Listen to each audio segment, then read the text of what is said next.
नमस्कार साथियों, वेदांत क्लासेज के YouTube चैनल पर आपका हार्दिक स्वागत, अभिनंदन। विद्यार्थियों, हम चर्चा कर रहे थे साइकोलॉजी के ऊपर और साइकोलॉजी के ऊपर अपनी 10 प्रश्नोत्तरी हो चुकी है। आज हम 11वें नंबर की प्रश्नोत्तरी के ऊपर चर्चा करने की तरफ जा रहे हैं। और विद्यार्थियों, आज के भी हम जो सवाल लेकर आए हैं, 20 सवाल लेकर आए हैं और 20 सवाल को बहुत शानदार तरीके से हम पढ़ने वाले हैं और बहुत शानदार शानदार सवाल है। आज का जो पहला सवाल है, वो पहला सवाल क्या है कि शिक्षा मनोविज्ञान शिक्षक को मदद करता है। मतलब शिक्षक की किस किस रूप में वो मदद करता है कि बाल विकास का ज्ञान प्राप्त करने में, या बाल स्वभाव तथा व्यवहार को जानने में, या बच्चों के चरित्र निर्माण में, या उपर्युक्त सभी के लिए। तो बताओ पहले का राइट आंसर क्या जाएगा? उपर्युक्त सभी के लिए। अब शिक्षा मनोविज्ञान का विद्यार्थियों कौन कौन सी जगह उपयोगिता होती है, इसके बारे में मैंने कुछ लाइनें में लेकर आया हूँ, इनको मैं बता देता हूँ। एक तो विषय वस्तु का चयन और आयोजन में शिक्षा मनोविज्ञान उपयोगी है।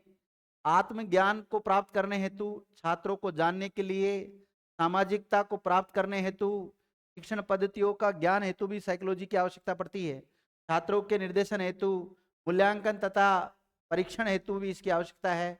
विशिष्ट छात्रों की समस्या समाधान हेतु साइकोलॉजी की आवश्यकता पड़ती है। प्रयोग एवं अनुसंधान हेतु, अनुशासन स्थापित करने के लिए, मानव संबंधों में सुधार करने हेतु, अध्यापन की कला और तकनीकी को सुझाने के लिए, रचनात्मक अनुशासन स्थापित करने में सहायक है। समस्यात्मक बच्चों की सहायता करना या बच्चों को जानने में शिक्षकों की सहायता करने में इसका योगदान रहता है। तो ये तमाम बिंदु शिक्षा मनोविज्ञान की उपयोगिता के अंतर्गत आ जाते हैं। अगला जो सवाल है वो भी बहुत शानदार तरीके का सवाल है। अगर आपने जो उपयोगिता मैंने बताई अभी साइकोलॉजी की, उन सभी उपयोगिताओं को ध्यान से पढ़ा है, तो आगे के कुछ प्रश्न है उनको करने में आपको कोई दिक्कत नहीं होने वाली है। अगला प्रश्न क्या है कि शिक्षा मनोविज्ञान के ज्ञान के द्वारा शिक्षक, फिर 4 विकल्प दे रखे हैं, बालकों को व्यक्तिक विभिन्नताओं का ज्ञान प्राप्त करता है, उचित शिक्षण विधियों का चयन करता है, कक्षा कक्ष में अनुशासन स्थापित करता है, या उपर्युक्त सभी। पांचवा भी आता है एक अनुत्तरित, अगर आप उत्तर नहीं देना चाहते तो इसका ये वाला विकल्प राइट है, ये भी राइट है, ये भी राइट है। तो हमारा जो उत्तर जाएगा वो क्या जाएगा? उपर्युक्त सभी। अगला प्रश्न देखिएगा, शिक्षा मनोविज्ञान शिक्षक की सहायता करता है स्वयं को जानने में, छात्रों को जानने में, कक्षा की समस्याओं को जानने में, या सभी विकल्प सही है? तो बताओ विद्यार्थियों, स्वयं को जानने में शिक्षा मनोविज्ञान का रोल है, बिल्कुल है। छात्रों को जानने में है, कक्षा की समस्याओं को जानने में, बिल्कुल है। तो राइट आंसर क्या चला जाएगा? अपना डी चला जाएगा। क्या चला जाएगा? डी राइट आंसर होगा। अगला प्रश्न को देखिएगा कि शैक्षिक मनोविज्ञान शिक्षक को मदद करता है। शैक्षिक मनोविज्ञान शिक्षक की मदद करता है इसमें, स्वयं के ज्ञान तथा तैयारी करने में, और बच्चों के चरित्र विकास में, उचित शिक्षण विधियों के उपयोग में, या उपर्युक्त सभी। तो इसका भी राइट आंसर क्या जाने वाला है? उपर्युक्त सभी जाएगा विद्यार्थियों। इन सब में शिक्षक मनोविज्ञान का बहुत बड़ा रोल है। आगे देखिएगा अगला प्रश्न कि शिक्षक के लिए मनोविज्ञान की उपयोगिता जिस क्षेत्र में है वह कौन सा है? उचित शिक्षण विधियों के प्रयोग करने में, बालकों के व्यक्तित्व के सर्वांगीण विकास करने में, और कक्षा के समस्याओं के समाधान से, या उपर्युक्त सभी। तो विद्यार्थियों 5वें नंबर का प्रश्न है, इसका राइट आंसर क्या जाएगा? क्योंकि पहला दूसरा तीसरा सब राइट है, तो राइट आंसर क्या हो जाएगा इसका? डी, उपर्युक्त सभी। अगला प्रश्न देखिएगा कि एक शिक्षक के लिए शिक्षा मनोविज्ञान की उपादेयता क्या होती है? 4 विकल्प आपके सामने दे रखे हैं। स्वयं के ज्ञान एवं तैयारी के बारे में जानकारी, बालकों की आवश्यकता की जानकारी के लिए। विकल्प संख्या पहला और दूसरा दोनों सही है, या पहला और दूसरा दोनों गलत है? तो बताओ विद्यार्थियों क्या राइट आंसर जाएगा? विकल्प संख्या पहला और दूसरा दोनों राइट है, तो हमारा जो प्रश्न का उत्तर है वो क्या हो जाएगा? सी। क्या हो जाएगा? सी हो जाएगा। 3 नंबर राइट आंसर जाएगा इसका। छठे का राइट आंसर सी है। अगला प्रश्न को देखिएगा विद्यार्थियों, ये भी बहुत शानदार तरीके का प्रश्न है कि निम्नलिखित में से कौन सा शिक्षा मनोविज्ञान का निहितार्थ एक अध्यापक के लिए सहायक नहीं है? सहायक नहीं है ये बताना है आपको। अधिगमकर्ता के विकासात्मक विशेषताओं को समझने में, व्यक्ति की विभिन्नताओं को पहचानने में, कक्षा की समूह गतिशीलता को जानने में, या अधिगम की अभिक्षमता बढ़ाने में, किसके लिए सहायक नहीं है विद्यार्थियों? तो 7वें का जो अपना राइट आंसर जाएगा विद्यार्थियों वो क्या जाएगा? डी जाएगा।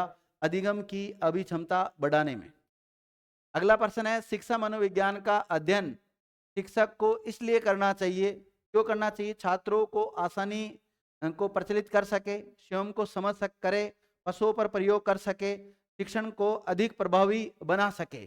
तो शिक्षण को अधिक प्रभावी बना सके इसलिए तो साइकोलॉजी का अध्ययन एक टीचर को करना पड़ता है विद्यार्थियों। तो राइट आंसर जाएगा 8वें नंबर का, क्या जाएगा? डी। क्या जाएगा विद्यार्थियों? डी राइट आंसर होगा, इसका ध्यान रखना। अगला प्रश्न देखिएगा कि कक्षा में प्रेरणा युक्त वातावरण बनाने हेतु अध्यापक को निम्नलिखित में से कौन सा कार्य नहीं करना चाहिए? प्रश्न को मैं हमेशा कहते आया हूं, ढंग से पढ़िए। एक बार में समझ में नहीं आता प्रश्न, 2 बार पढ़ो, 3 बार पढ़ो। देखो प्रश्न क्या कह रहा है, कक्षा में प्रेरणा युक्त वातावरण बनाना है आपको। कक्षा में प्रेरणा, मोटिवेशनल ऐसा क्लाइमेट बनाना, विद्यार्थी वातावरण बनाना है। तो अध्यापक को निम्न में से कौन सा कार्य नहीं करना चाहिए?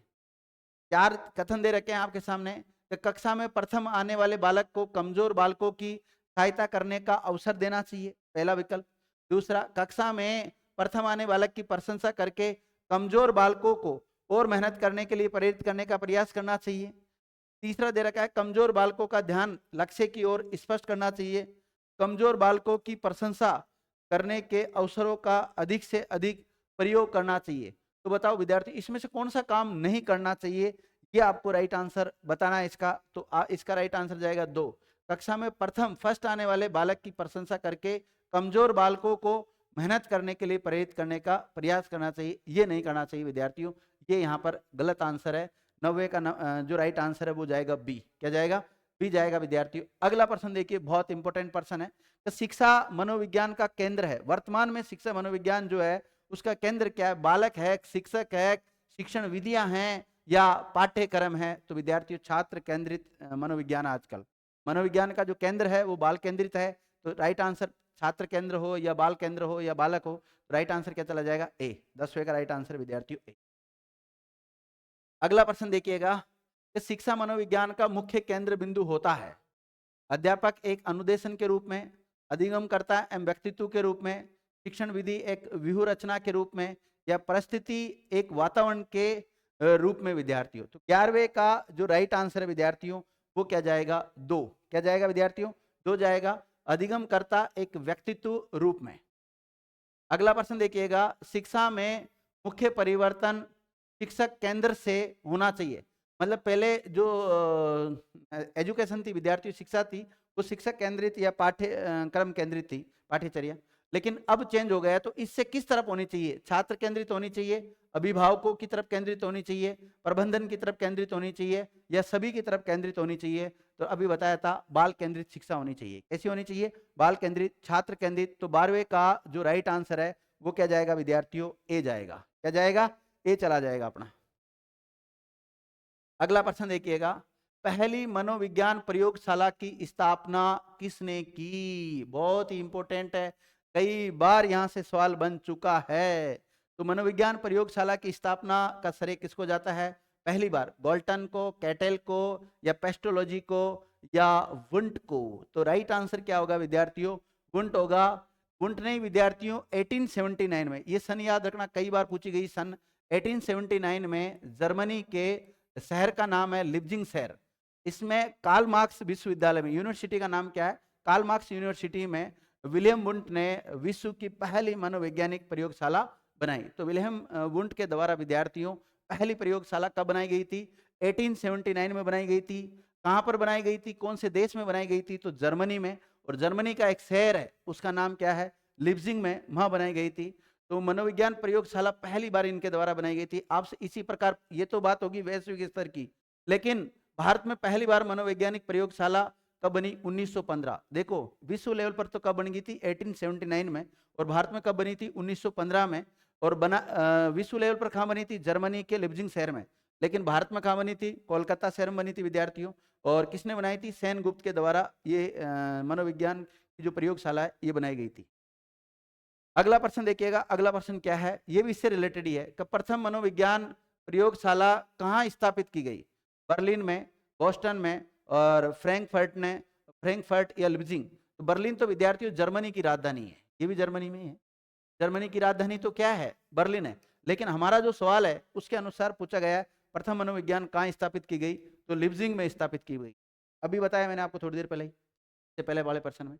ये इससे पहले वाले प्रश्न में इसका भी आंसर मिल जाएगा कि विश्व की प्रथम मनोवैज्ञानिक प्रयोगशाला कब स्थापित की गई, 1879, 1900, 1730 और 1500। तो बताओ कब की गई विद्यार्थियों, 1879 में। ये सारे प्रश्न किसी न किसी एग्जाम में पूछे गए सवाल है। अगर आप इनको आराम से हल कर लेते हो तो आपका आने वाला एग्जाम है वो आप मुझे पता निकाल लोगे, आप कोई दिक्कत नहीं होगी आपको। अगला प्रश्न देखिएगा, जर्मनी के विलियम वुंट क्यों जाने जाते हैं, क्यों जाने जाते हैं। यहाँ पर 4 विकल्प दे रखा है, यहाँ पर देखिए। तो जर्मनी के विल्हेम वुंट क्यों जाने जाते हैं, पहली मनोवैज्ञानिक प्रयोगशाला खोलने के लिए, कंप्यूटर के क्षेत्र में कार्य करने के लिए, सामाजिक विकास का सिद्धांत प्रतिपादित करने के लिए और चिन्ह सिद्धांत पर कार्य करने के लिए। तो क्यों जाने जाते हैं ये विद्यार्थियों, पहली मनोवैज्ञानिक प्रयोगशाला खोलने के लिए ये जाने जाते हैं। तो इसी प्रकार इसका राइट आंसर क्या हो जाएगा, अपना ए हो जाएगा विद्यार्थियों। जर्मनी के विलियम जो वुंट है वो क्यों जाने जाते हैं, वो इसलिए जाने जाते हैं। अगला प्रश्न है कि किस मनोवैज्ञानिक ने समोआ के द्वीप पर अनुदैर्ध्य पर अध्ययन किया। 4 विकल्प है आपके सामने, होलिंगवर्थ, मार्गरेट मिड और स्टेनले हॉल और फ्राइड। तो मार्गरेट मिड विद्यार्थियों 17वें नंबर का जो राइट आंसर है वो क्या जाएगा, 2 नंबर चला जाएगा, मार्गरेट मिड। अगला प्रश्न है, इसको ढंग से पढ़िएगा कि वॉटसन के द्वारा लिखित एवं वर्ष 1925 में प्रकाशित लोकप्रिय पुस्तक है वो किससे संबंधित है, पशु मनोविज्ञान से, व्यवहारवाद की दृष्टि से मनोविज्ञान पर, व्यवहारवाद पर या बाल मनोविज्ञान पर। तो राइट आंसर क्या जाएगा, 18वें नंबर का व्यवहारवाद के ऊपर पुस्तक लिखी गई है विद्यार्थियों। और ये बहुत ही काफी फेमस पुस्तक है, ये वॉटसन की पुस्तक है, 1925 में इसको लिखा गया। देखो सन भी यहाँ पर दे रखी है, 1925 में तो प्रकाशित हुई थी ये। और इसका पुस्तक का नाम क्या है, इसका नाम है behaviour and introduction to comparative psychology, ये इसका नाम है विद्यार्थियों, वॉटसन की पुस्तक है। अगला प्रश्न देखिएगा, एक माइंड दैट फाउंड इटसेल्फ, यानी कि एक माइंड दैट फाउंड सेल्फ नामक पुस्तक किसके द्वारा लिखी गई। तो कई बार पुस्तकों का नाम सीधा सीधा पूछ लिया जाता है, हेडफील्ड के द्वारा, CW बियर्स के द्वारा, सेफर के द्वारा या फिर स्किनर के द्वारा। तो राइट आंसर क्या जाएगा, CW बियर्स के द्वारा विद्यार्थियों इस पुस्तक को लिखा गया है। अगला प्रश्न देखिएगा, अगला प्रश्न क्या है विद्यार्थियों, ये भी बहुत शानदार तरीके का प्रश्न है कि प्रिंसिपल ऑफ साइकोलॉजी नामक पुस्तक के लेखक कौन है, जॉन ड्यूवी है, विलियम जेम्स है या फिर एम्बिंगहोस है या फिर वुंट है। बताओ विद्यार्थियों। तो राइट आंसर अपना इसका क्या जाएगा, राइट आंसर जाएगा विलियम जेम्स। क्या जाएगा, विलियम जेम्स जाएगा विद्यार्थियों, अमेरिका के हैं ये। विलियम जेम्स 1842 से लेकर 1910 का जन्म इनका न्यूयॉर्क शहर अमेरिका में हुआ था। ये एक धनी एवं प्रतिभाशाली परिवार में हुआ और विलियम जेम्स को प्रकार्यवाद का एक अग्रदूत माना जाता है। तो प्रकार्यवाद का अग्रदूत किसको माना जाता है, विलियम जेम्स को माना जाता है और इनका संबंध है न्यूयॉर्क अमेरिका से है। और इसी के साथ हमारे सारे पर्सन विद्यार्थियों कंप्लीट हो जाते हैं इस प्रैक्टिस सेट के। बाकी नेक्स्ट प्रैक्टिस सेट के साथ पुनः हम मिलते हैं। थैंक यू विद्यार्थी।